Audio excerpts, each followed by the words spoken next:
ওরা তো পাগল, 11টা ছবির প্রযোজক, আমি তো বলবো ওরা পাগল ম্যাড। 11টা ছবির সাথে ছবি আসে। ভাই এই যে আমার বড় ভাই জন্টু ভাই এদিকে আসেন, এদিকে আসেন, এদিকে আসেন। না না পলাই লইব না, এদিকে আসেন। এই যে দাঁড়াও দাঁড়াও, তাই তোমরা কথা বলো না, এদিকে দাঁড়াও দাঁড়াও, কথা বলো না, আমি আমার বাইরে প্রশ্ন করি, কথা বলো না। আমি আজকে একটা নতুন একটা ইন্টারভিউ নাও মিয়া, ঠিক আছে? আমার সদ্য বড় ভাই, আমার গার্জিয়ান এবং আমার সম্মানিত আমাদের সম্মানিত ফিল্ম ক্লাবের ভাইস প্রেসিডেন্ট এবং ওনার অ্যাক্টিং প্রেসিডেন্ট এবং ওনার হাত সবসময় আমার মাথার উপরে থাকে। আমার ভাই আমাকে নিজে বলছে, তুমি এসব পারাপারির ভিতরে আসার দরকার নাই, তুমি রিলিজ দরকার, তুমি ঠান্ডা মাথায় রিলিজ করো। অবশ্যই এরা এই ব্যাপারে আপনি কিছু বলেন। এই ব্যাপারে কি, একটা প্রযোজক অনেক টাকা খরচ করে একটি চলচ্চিত্র নির্মাণ করে, তো এখন এত কষ্ট করে এত খরচ করে মানে ছবিটা তৈরি করে যে কোনো একটা ডেটে রিলিজ করার জন্য অবশ্যই সেটা করা উচিত না। আমি কষ্ট করে বানালাম, লক্ষ লক্ষ টাকা খরচ করলাম, আর একটা ডেটে 4-5 জনের হুড়াহুড়ি করছে। তোমার তো ওর ছবিটা যে 1 নাম্বার যাবে এটা কোনো সিউরিটি নাই, কোনো সিউরিটি নাই কোন ছবিটা ভালো যাবে, ফার্স্ট সেকেন্ড থার্ড। আমি কেন যাবো 13টা ছবির সাথে যুদ্ধ করতে? এই যুদ্ধ থেকে ওরা বিরত করছে, করো না, তুমি ব্ল্যাঙ্ক ডেটে আসো, তোমার টাকার দরকার আছে নাকি বলো? না, টাকার দরকার না, তারা হুড়া করে দরকার না, তুমি এখানে যাও কেন?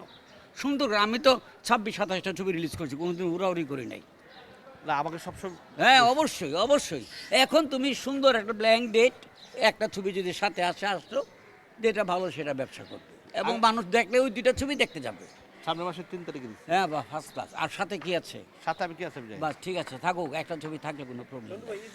আমি একটা কথা বলি, তুমি 1 মিনিট, তুমি যত কথাই বলো, আমার মুখ দিয়ে আমাদের 11টা ছবি ব্যবসা ভালো করে না, এই কথা আমার মুখ দিয়ে বলাতে পারবে না। আমার 11টা ছেলে হইলে 11টা ছেলেই ভালো, যেটা চোর হেডারে ভালো করতে চেষ্টা করি।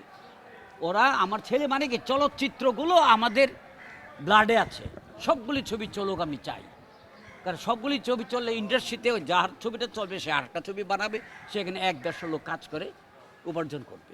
ভাই শাকিব খান তো এবার আশা করছিল, গতবার প্রিয়তমার ব্যাপারে আগে গেছেন যে আপনি, এবার রাজকুমার দেখলেন না, এটা তো না দেখি না, এটা তো বলি না, এখনো দেখি নাই। আগ্রহ জাগলে দেখবো, এখনো আগ্রহ জাগে নাই। আর আমি দেখলেই কি না দেখলেই কি, আমার জন্য তো দর্শক আসবে না। Okay thank you. এই যে যারা প্রোপাগান্ডা ছড়াচ্ছে আপনাকে নিয়ে, বলতেছে যে ইকবাল ভয়তে আসে নাই, আবারও পালাবে, এই ধরনের কথাবার্তা কিন্তু উত্তরটা আমার বড় ভাই দিয়ে দেবে। হ্যাঁ, ওরা যদি বলে যে ইকবাল ভয়ে আসে নাই, সে টাকা লগ্নি করে ছবি বানিয়েছে, ভয় হোক আর না হোক, ছবিটা এমন জায়গায় মুক্তি দেব যেন আমি আবার 2 পয়সা পাই এবং আরেকটা ছবি বানাই। ওরা যদি বলে ইকবাল ভয় পেয়েছে, ভয় পেয়েছে, কথা বাদ দাও, ইন্ডাস্ট্রির কথা বাদ দাও, নিজের প্রযোজক নিজেদের কথা বলতে জিজ্ঞেস করো। ইন্ডাস্ট্রিতে ওই ফ্লপ গেলেই কি, হিট গেলেই কি, ইন্ডাস্ট্রিতে এফডিসিটা, আমরা ইন্ডাস্ট্রিতে কাজ করি। বরং প্রযোজকদের সমস্ত চলচ্চিত্রের যে সমিতি করে তারা সব চলচ্চিত্রের লোক, ফিল্ম ইন্ডাস্ট্রির তো আলাদা, চলচ্চিত্রের লোক, চলচ্চিত্রের লোকদের ক্ষতি হবে। আর ওরা নিজেদের ক্ষতি করে নিজের পায়ে নিজে কুড়াল মারলে না করবে কে? আচ্ছা অনেক বলুক না, তো আসলে তাদেরকে আপনি কি বলবেন? বলুক না, তাদেরকে কি বলবো, তারা আরো ভালো বানাক। আমরা বলবো যে তারা খারাপ। ওরা যদি শোনো বড়াই করে 1-2টা ছবি হিট করে, আমার 50টা ছবি সুপার হিট আছে, যারা নাকি এখন করছে তাদের ওই ছবিগুলো থেকে আমার 50টা ছবি হিট বেশি। আমরা তো নাক দিয়ে বড়াই করে কথা বলি না। ওরা যদি বলে বলো, 2 দিন পরে আর বলতে পারবে না, 2 দিন পরে বলতে পারবে না, সময় আসছে বলুক না। ওকে তো যারা নাকি বড়াই করে কথা বলে ইন্ডাস্ট্রিতে, ওরা কোনোদিন মানে চলচ্চিত্রে কোনোদিন রাইজ করতে পারে না বেশি দিন। চলচ্চিত্র এমন একটি জায়গা, এখানে যে বড়াই করবে সেই শেষ। একটা কথা স্পষ্ট বলে দেই, ইন্ডাস্ট্রির মানুষ সিনেমা বানায়, ইন্ডাস্ট্রির মানুষ ওয়েব সিরিজ বানায় না, ঠিক আছে? আমরা সিনেমা বানাই, সিনেমা রিলিজ করি, আমরা ওয়েব সিরিজ বানায় সিনেমা বানায় রিলিজ করি না। না, আমরা দর্শকদের জন্য সিনেমা হলের জন্য চলচ্চিত্র নির্মাণ করি এবং ব্যবসার জন্য। এবং ব্যবসা যদি করতে চাই তাহলে দর্শকদের জন্য ভালো একটা জিনিস তৈরি ইন্ডাস্ট্রির করতে মানুষ হবে। সিনেমা বানায়, হ্যাঁ ওয়েব সিরিজ বানায়, লাস্টে বলে না আমি সিনেমা রিলিজ করতে চাই। আমরা ওয়েব সিরিজ বানাই না, আমরা সিনেমা বানাবো অবশ্য। আগ্রহ জাগে নাই, যেমন প্রিয়তম রিলিজ হয়েছিল, আমার আগ্রহ জাগছিল, আমি ছবিটা দেখতে যাব, দেখতে গেছি মধুমিতা। সাকিব খান হলে দেখতে, দিলীপ কুমার ছবি আমার পছন্দ না হলে ওটা তো দেখতে যাবো না। দিলীপ কুমার থেকে বড় তো উপমহাদেশে কেউ নেই, উত্তম কুমার রাজ্জাক ভাই থেকে বড় তো কেউ নাই আমাদের দেশে। আমাদের দেশে তো ওই রাজ্জাক ভাইয়ের সব ছবি কি আমরা দেখতে গেছি নাকি? এই যে আপনি 11টা ছবি দেখেন, কোনোটাই দেখেন না। ডেড বডি 3 তারিখ আসতেছে, এটা কি দেখবেন আপনি? ওটা তো আমাকে দেখাইছে, অত্যন্ত সুন্দর একটা হরর মুভি। আমাদের দেশে হরর মুভি তো কম আসছে, আশা করি হরর মুভি দেখার জন্য দর্শকের গেলে ইকবালের ছবিটা আল্লাহ দিলে ভালো যাবে, এবং আমার মনে হয় দেখতে যাবে। ট্রেলারটা খুব ভালো, মানুষ ট্রেলার দেখলে পছন্দ করবে, না ছবিটা দেখি। আর ছবিগুলোতে এমন আহামরি কাস্টিং নাই, ওই রাজকুমার ছাড়া আহামরি কাস্টিং কোথায় যে আমি 13টা ছবির সাথে আসবো, এত কনফিডেন্স আমার ছবি চলবে। এবার কিন্তু সিনেমা হলের নিচে কিন্তু অ্যাম্বুলেন্স রাখা ছিল, ভয় পেয়ে অ্যাম্বুলেন্স রাখবে। কে ভয় পাবে?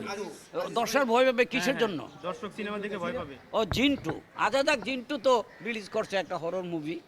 এটা রেজাল্ট আমি কোনোটারই রেজাল্ট জানি না। দেখাও দিছে একজন। আমি ইউটিউবে দেখলাম রাজকুমার দেখে বেরিয়ে আসছে, জিজ্ঞেস করতেছে ছবি কেমন, কেউ বলে খুব ভালো, কেউ বলে মোটামুটি, আবার কেউ বলে ভুয়া। আসলে যা ওখানে বলে তো বললাম যা ছবিটা ভালো যাচ্ছে আমার মনে হয়। এইটা মানে দর্শকরা কেউ খারাপ বলুক, একজন খারাপ বলে 3জন ভালো বলছে, এই 3জন করে গড়ে ওইটার সাপোর্ট বেশি আছে, ছবিটা ভালো যাচ্ছে, এতটুকু জানি, এতটুকু, আর কিছু জানি না। Okay, thank you. না তবে অ্যাকচুয়ালি ডেড বডিটা আসার কথা ছিল ঈদে। ঈদে যে অবস্থা আমাদের সিনেমা হলের, যে পারাপারি, তার থেকে আমি সরে গেছি ইচ্ছাকৃতভাবে।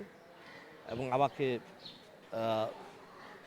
আমার কাছে কেন মনে হলো যে এই পারাপারিতে একটা ভালো রেজাল্ট আসবে না, কারণ সুন্দর ছবি বানাইছি, সুন্দর ছবিটা আমি সবাইকে নিয়ে দেখতে চাই, এবং সবাই মিলেমিশে আমরা হলে ছবিটা দেখব। দেখার পরে দর্শকরাই বলবে একমাত্র ঈদের ছবি এটাই ছিল। এবং 3 তারিখে ইনশাআল্লাহ আল্লাহ যদি বাঁচা রাখে, আমার যে 3 তারিখের 3-4 দিন আগে যেসব পাবলিসিটি আমি করব, আমি চেষ্টা করব প্রত্যেক ঘরে ঘরে আমার পাবলিসিটি পৌঁছে দেওয়ার জন্য। সম্ভবত 29 তারিখে আমি 200 মোটরসাইকেল নিয়ে আমি পুরো ঢাকা শহর ঘুরবো, ডেড বডি সার্টিফিকেট দিয়ে দিয়ে প্রচারে আমি নামবো। এবং আমার মনে হয় 29 তারিখে 12টার সময় এফডিসিতে, এবং সেইখানে আমি সব কিছু আয়োজন করব। এইখান থেকে আমি ঢাকা শহর, লায়ন সিনেমা হল, কেরানীগঞ্জ, মানে অ্যাকচুয়ালি সিনেমার যতটা পাবলিসিটি করা দরকার হয় আমি একটু নতুনভাবে করার চেষ্টা করব। ইনশাআল্লাহ আল্লাহ যদি বাঁচায় রাখে, সুস্থ রাখে। চাপাবাজি মারতে পছন্দ করি না, আর চাপাবাজি বলতে আমার ভালো লাগে না। আমার সিনেমায় কোনো অ্যাম্বুলেন্স লাগবে না, কোনো কিচ্ছু লাগবে না। আমার সিনেমায় মানুষ দেখে এইভাবে একটা তালি দেবে, আমি এটা চাই। আমার কাছে কালকে রাত্রে আমাদের এক ডিরেক্টর, আমাদের বড় ভাই, আমাদের প্রযোজক সমিতির নেতা, আমাদের এজে রানা ভাই, উনি নিজে আমাকে ফোন দিয়ে উনি আমাকে খুব প্রশংসা করছে যে তুমি পিছিয়েছো, তুমি বুদ্ধিমানের কাজ করছো। এবং শুধু ও না, সবাই আমাকে, আশাদ আদনান নিজেও ফোন দিছে, আশাদ আদনান ফোন দিয়েও আমাকে বলছে যে তুমি ছবিটা পিছাইছো এবং ভালো কাজ করছো, ঠিক আছে। এই জন্য আমি পিছাইছি যে আমার বড়